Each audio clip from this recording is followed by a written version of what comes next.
Hi, I'm Nick, and I like comics. And I'm Adam, and I know comics. Welcome to another episode of Adam and Nick Spoil Some Comics, where we spoil some comics.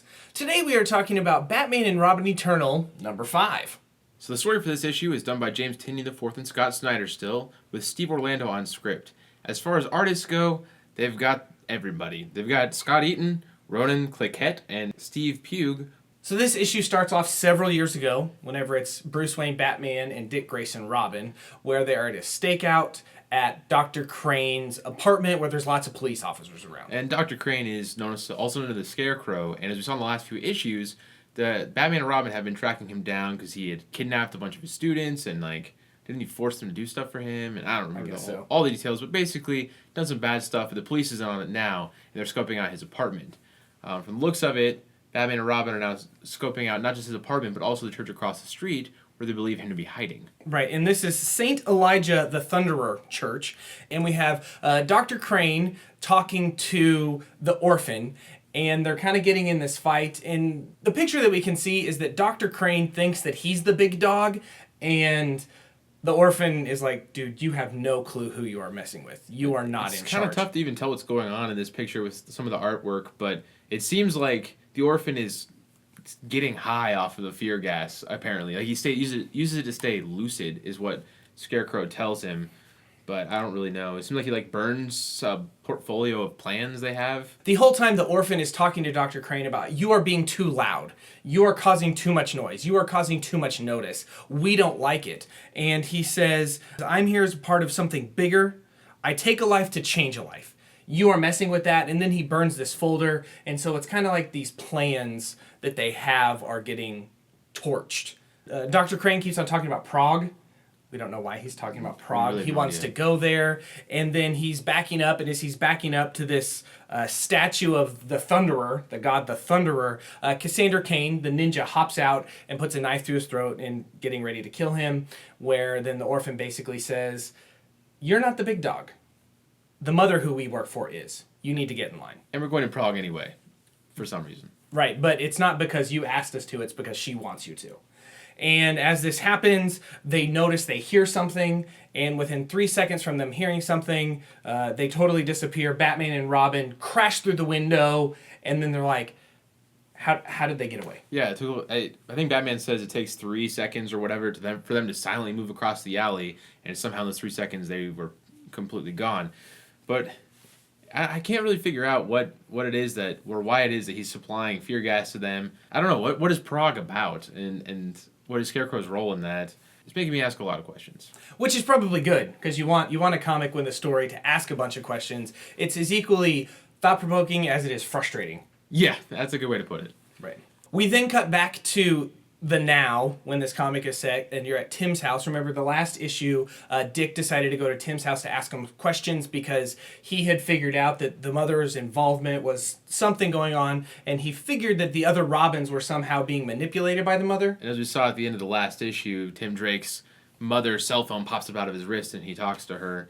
So Dick Grayson's on the right path. Right. He goes to their house and he has this conversation with Tim's parents, and something seems off. They say that Tim has died in a car accident several years ago, and so he's asking them all these questions and trying to get information, but they're being no help because they seem to believe that Tim is dead when we as the readers know that he's not. Right. Then we hear a doorbell and Dick goes to open it, and it's Poppy. And Adam, do you want to describe what's going on here with Poppy? Poppy is standing there in a Kill Bill style blue tracksuit with an axe that looks like it's powered by a hand. It's like an energy axe with a hand, like a cut off hand. I mean, I have no idea what to make of that. Right. He opens the door and she says, "Tag Dick Grayson. Mother says hello." So remember the first issue, she was Dick's partner at Spiral or informant or something in the field, and she turned on him because of what the mother had done. Right. And so here she is just fulfilling what the mother had asked her to do. How did she know that he was at Tim's house? I don't know. And that's what I don't get either, because she seems a little less mind controlled in her actions right now, because she's got her same flair than all those folks who attacked Bruce Wayne back at that banquet. They seemed more like mind controlled zombies attacking with knives. There was no witty remarks, but I guess maybe just because Poppy has some backstory and character to her, they want to give her personality. So I'm not 100% convinced that it's the mother controlling her, or she just has her own plans. But either way, she's kind of in the way. So in the next scene, we cut to Cassandra Cain and Harper Rowe, who is Bluebird, in the St. Elijah...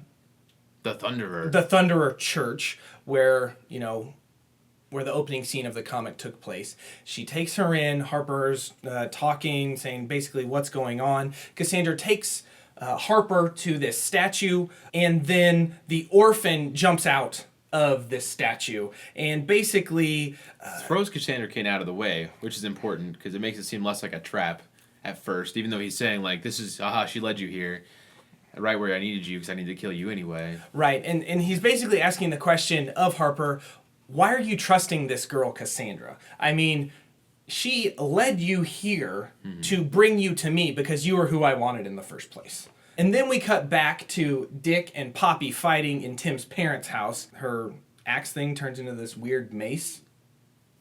Well, right there. They're not technically mace. Well, it's a flail. Okay, it's a flail. She's flailing. And as they are fighting, somehow Tim's parents notice that they have been hypnotized. And Tim's mom says some word, Camille. Cnemial? Cnemial. And then the house starts transforming into the danger room. Yeah, basically. it looks like the danger room from the X-Men. And now Poppy and Dick are like, what?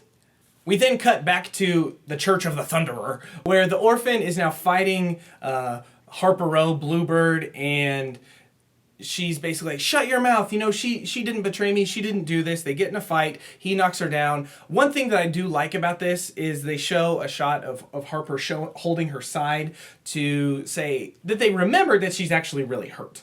So the first reference in 2 issues that she had injuries 3 or 4 issues ago. Finally referencing that. Mm-hmm. And then out of nowhere, Cassandra Cain comes and she punches the orphan. She starts fighting him, gets him out of the way, So basically all of this stuff that the orphan had been talking about, how, hey, Harper, Cassandra Cain brought you here to sabotage you or turn you over to me. Cassandra Cain is undoing all of that by standing up for her and protecting her. Right. And then the orphan gets the upper hand. He gets a sword out and he's holding it up to Cassandra's throat. And he's like, hey, screw your head on straight, come with me.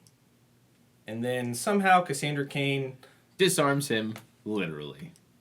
I get it. She knocks the sword out of his hand, and then she Luke Skywalkers him and cuts off his hand. And he runs away, throws some tear gas or some smoke bombs or something so that he can get away. And he says, next time I'm not going to give you this opportunity. Next time I'm just going to cut your head off. Even though he should be bleeding to death. But it's comics. So as the orphan is running away, Harper Rowe pulls out this gun and she shoots what seems to be a tracking device onto the orphan. Where did she even get all this stuff? She has, no money for equipment, I'm assuming. And I get that she can have the know-how to wire stuff or whatever, but it still blows my mind where she gets all this equipment. And then there's this lovely little hug-it-out moment between the two of them. Like, oh, I get you, girl. Oh, I got you. Hug. Right. And obviously... Cassandra Cain is upset about what would happen. It might have been a messed up relationship. It shows her crying in this panel. And it might be a messed up relationship, but I think you kind of get the feeling that the orphan was kind of her only family. And she has totally just betrayed him. Maybe? Maybe. I don't know. Maybe that's I don't know. Since she doesn't say anything, we can't really... I haven't been able to get any read on her emotionally. She seems like she's had this kind of know-it-all smirk on her face through most of it, so the sad face thing is kind of a surprise, but I don't know. I don't know if I totally agree with that. Okay, that's fair. That's fair. Cut back to Tim's house. We see a motorcycle pull up with a boot. It's Tim. Inside, Dick and Poppy are still fighting. Lots of fighting. Lots of lasers. It's like Star Wars in there. Yeah, in the danger room. And Dick picks up Poppy on his shoulder, busts out of the house. It's a handful. He does have a handful. He does have a handful of Poppy's posterior. And he calls Helena, who is the spiral head lady. I've got Poppy, send people to me. And then Tim shows up and he's like, what are you doing, dude? Seriously, this is I'm mad at you. I'm very, very mad at you. This is my home. Then he leaves, even though he's really mad at Dick, he leaves him, he goes inside, says some word, and then from that, Tim's parents recognize Tim as who he is. More hugging. More hugging. This issue's very hug-oriented. Very much so. They like it. Tim talks to his parents and says, hey, is that one of your friends? Then Tim jumps outside and he has his confrontation with Dick. Basically, Dick was like, hey, I kind of figured out, what's going on with his mother, this list, what it might mean, and I had to go check for myself to see what was going on at your house. And Tim is ticked. He is very, very upset. And one of the big things that seems to be the major difference in Bruce Wayne and Dick Grayson, where Bruce would always do what he needed to do, and he didn't care about people's feelings. Right. He was... he was compassionate, but in his own way. Like, most people wouldn't see him as a compassionate person. And so this would be something that Bruce would do. Go check it out without talking to anybody. And that really seems to be what is really pissing off Tim. Yeah. Dick even says, like, I did exactly what Bruce would do, as if that would convince Tim, like, I'm doing the right thing. And Tim was like, no, that's exactly what's wrong with this. Bruce would do that, and I trusted you not to be the same way. And so Tim punches him in the face. And then he walks off just really, really mad. And that's the end of the issue. Overall, I like this issue a lot more than I had the previous couple issues. Probably the one I've liked the most since the first issue, actually. There was just enough fighting, just enough dialogue, just enough questions. I like this animosity that's happening between Tim and Dick, and I'm not sure if it's Tim really acting how he would act, or if it's the mother's influence, or what's going on there. I like this secret passage that Cassandra Cain has taken Harper Row to. Anyways, overall, I really like this. I will give this issue a 4 out of 5 Batman symbols. Well, overall, I like this issue a little bit less than the last one, that would be the best one since the first one for me. So, I think about it and look at it. A couple things I noticed. One, I don't really care for the fact they have like 4 different artists. I get they just get whoever can work on it. I understand that. But from a reading standpoint, it's distracting to me when the art keeps changing just enough that especially when we have so many characters that look very similar. At a glance, I'm used to Dick Grayson being drawn one way with his face and his hair, and I look at him again, he looks just like Tim Drake. Mm-hmm. That, I don't know, don't care for that much. But besides that, the story is keeping pace, which is good. It's asking a lot of questions, more than answers, which is great for it being so early and however long this story arc is going to run. And I appreciate that. That being said, I'm still going to give it a 2.5 out of 5 because it's not like stellar reading. It's asking questions, which is good, but I'm a little bored though. Just a little bit bored. And so if it was me on my pull list, I might have dropped this already, just to say that. But to those who are still reading, great, that's good. But I'm also really, really picky. So I'll keep reading it for you guys, though. Yeah. So overall, we give this a 6.5 out of 10. That's, I don't know, that's decent enough, Yeah. So. Say it's average. Yeah, average issue. But then again, take that. I liked it a whole lot more than Adam did. So maybe you'll like it. It seems that everyone, everywhere that I've read, everywhere that I look, they're really kind of up on this series as a whole, more so than we are. So take that for what it's worth. Mm-hmm. So what do you think of Batman and Robin Eternal? Do you like it a lot? Do you like it just a little? Or maybe just you like it middle? Let us know in the comments below. Give us a like. Make sure you reach out to us on Facebook and Twitter and Instagram. And let us know what you think. So it's New Comic Book Day. Go buy a comic book. Because I told you to. And I'm very authoritative. Right. And everything you see on the internet, you are supposed to do. No, don't do that. We didn't say that. I just said that. No, man. We should have a disclaimer. JK, LOL, Raffle. Thanks for watching, and until next time, we're just going to hope that this story continues to get better and better.